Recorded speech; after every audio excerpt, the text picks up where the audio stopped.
A very good day to fellow examiners. I am Sivan Raj Thiagarajan, matrix number 193765, and today I'm here to present on my final year project titled Population Balance Modeling of Nanoparticle Precipitation with Controllable Particle Size Distribution. So first things first, a quick introduction. A nanoparticle, also known as an ultrafine particle, is usually defined as a particle that has a very small diameter, usually between 1 to 100 uh, nanometers in size. And right now, nanoparticles are being used in many industries. And for this study, a more specific example will be chosen, that would be calcium peroxide nanoparticles. Calcium peroxide is basically an alkaline earth metal peroxide that has the advantage of possessing high thermodynamic stability. The applications of calcium peroxide varies from soil remediation, groundwater remediation, up until food application. However, right now, only micro-sized calcium peroxide is commercially available. Having them nano-sized will definitely increase the reaction rate as it increases the total exposed surface area over volume ratio. Currently, heterogeneous precipitation method is used to produce NCP, but this produces NCP with a broad particle size distribution, and it is understood that the quality of the produced particles directly relates to the particle size distribution. As I mentioned earlier, commercially calcium peroxide is only available in micro size. Nano-sized calcium peroxide is prepared, allowing much more effective applications. And nano-sized calcium peroxide currently is prepared using heterogeneous precipitation, which produces a broad particle size distribution. Therefore, a deep understanding of the mechanism that could control the particle formation is required. In the precipitation process, it is also important to obtain the kinetic parameters for nucleation and growth. Population balance model provides a framework to understand the underlying mechanism of nanocalcium peroxide, and it could model accurately the precipitation process that contributes to the particle size distribution. Next up, the purpose of this study is to basically model the nucleation and growth mechanism of nano-sized particles using population balance modeling, and further control the particle size distribution by inverting the moments obtained from the model earlier. Having that said, the population balance model done in this study is upon nano-sized particles to study and control the particle size distribution of the particles. Due to the unavailability of experimental data, suitable literatures are selected, and this study is revolved around these literatures. It is also important to note that the model will only take into consideration of such circumstances. The PBM uses nonlinear ODE solver, ODE45, available in MATLAB to solve this equation. ODE45 is a MATLAB's standard solver for ordinary differential equation. So now to the methodology of this research. First things first is the model formulation, where a general population balance equation is derived, and this will result in a partial differential equation consisting of two kinetic terms describing nucleation and growth. This partial differential equation will describe particle density with time. Next is the numerical solution part, where the PDE derived earlier will be solved numerically. How is it solved? It is first transformed into a set of ODEs using method of moments, and this ODE system allows the evolution of moments and supersaturation with time to be computed.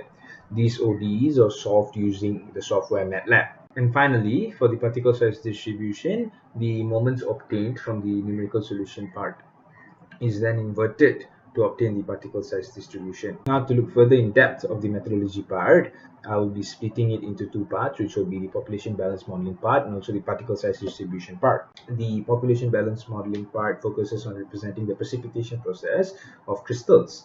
And the foundation for the modeling used here was established using two steps. The first step is based off an equilibrium calculation of zirconia system taken from the literature.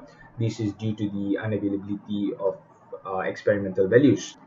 Along with these values, the supersaturation values were also obtained from this literature. The next step of this modeling involves the establishment of nucleation growth model based on a population balance equation, and this is done to obtain the nucleation rate and crystal growth rate. So as I mentioned earlier, now the numerical section part. So the slide actually shows the equations that are involved. For a perfectly mixed reactor, assuming no agglomeration and breakage, and with growth rate being independent of crystal size, the population balance equation in batch crystallizer is shown as the equation on my left, the PBE, where NLT denotes the particle density at time t, Rn is the nucleation rate, and G is the isotropic growth rate. And based on the nucleation and growth theory, the nucleation rate Rn is obtained using the general equation Rn equals to A exponent negative B over ln S square, whereas the kinetics of the crystal growth is also expressed by the equation G equals to Kg S minus 1 to the power of G. And over here, A, B, Kg, and G are kinetic constants to be determined by solving the population balance equation. Now, to solving the PBE, method of moments were used. The method of moment is basically an established approach where the PBE is transformed into a set of ordinary differential equation, where you can see on my right. And from these moments, from 4 parameters describing the gross properties of the particles can be derived. And having this ODE solved, you can realize that you get 2 general solved ODE equations, which is m naught equals to Rnt and mk is as follows. So now talking about the modeling framework, you can see that the initial supersaturation, the kinetic parameters, and the input parameters will be the input of the MATLAB file, where it will be taken from the literature. And solving the ODE via ODE45 will result in nucleation rate, the growth rate, the supersaturation of crystal with time, alongside the moments m0, m1, m2, and m3. And after obtaining the moments, inverting these moments will obtain us the particle size distribution. Now that we're done with the PBE part, moving on to the particle size distribution, the PSD part. In order to obtain PSD, the moments obtained from solving the series of ODEs has to be inverted using a low order moment of distribution. The method employed was based on the discrete approximation of moments equation. The kth moment was approximated by a first order approximation as suggested by Randolph and Ralston, as you can see, where Ni is the approximate value of the number density at midpoint Li with a size range of delta L. Hence, the equation above can also be written as a linear combination of the n ordinate values of the distribution, and therefore the set of n moments may be written in the matrix form as shown in equation 2, where the elements of matrix A can be obtained using equation 3. Since the lack of experimental data and to justify the methodology used, a set of data was obtained from the literature cited above, and the values obtained from that literature is as shown in the table. These values were used to test run the MATLAB program. Now to the results section of population balance modeling. Figure 1 illustrates the graph of supersaturation of reaction versus time. This can be noticed that initially no reactant consumption occurred despite having high rate of primary nucleation. This is shown in figure 2. However, figure 3 suggests that this actually contributes to a very small amount of nuclei being produced. However, as expected, when the total particle surface area became large enough, as you can see in figure 4, the reactant in the liquid phase was consumed by the particle growth, and when the reactant concentration in the liquid phase was sufficiently close to its solubility, the concentration drop was brought to an end.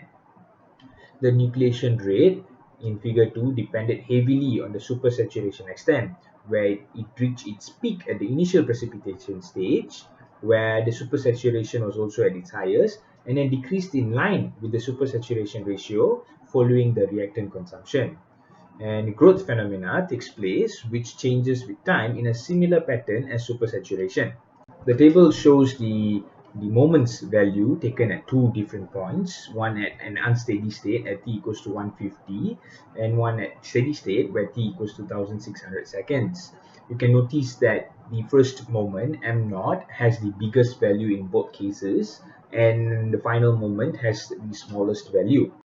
Moving on to results of the particle size distribution, it can be seen that when the values were taken from the literature, as I mentioned earlier, it was used to run in cases of having different number of moments, namely n equals to 2, 3, and 4. This is to study the effect of number of moments to particle size distribution. When you take a look at the graph, you see a histogram and also a normal distribution curve. The histogram is the computed values gotten from MATLAB, while the curve shows the experimental values as taken from the literature. It can be seen that the PSD obtained when 4 number of moments were used, it showed the best results closer to experimental values compared to 2 number of moments and 3 number of moments. However, when the moments obtained by solving the population balance equation of the zirconia literature was inverted, proper show of particle size distribution wasn't obtained. It can be seen that the population density showed negative numbers. This is due to the trend of the moments obtained. The moments obtained in part 1 had its first moment the biggest in value compared to the rest of the moments, whilst the one that was obtained from the literature showed a rather different trend. To sum it all up, the population balance equation developed was solved numerically via MATLAB to find nucleation rate, crystal growth rates, as well as the supersaturation values. The values and the graphs resulted in this study satisfies the functions from the first literature. Particle size distribution, however, showed a weak result. This is due to the different pattern observed from the moments obtained. Nevertheless, this can be overcome by implementing the Hounslow mean method, since the mean of the zeroth moment will act as the lower limit for the size interval, which will reduce the difference between the range and the mean of moments in particle size distribution. Apart from that, aggregation also plays a significant role in particle size distribution, thus it should not be neglected in future follow-up works on population balance modeling. Thank you.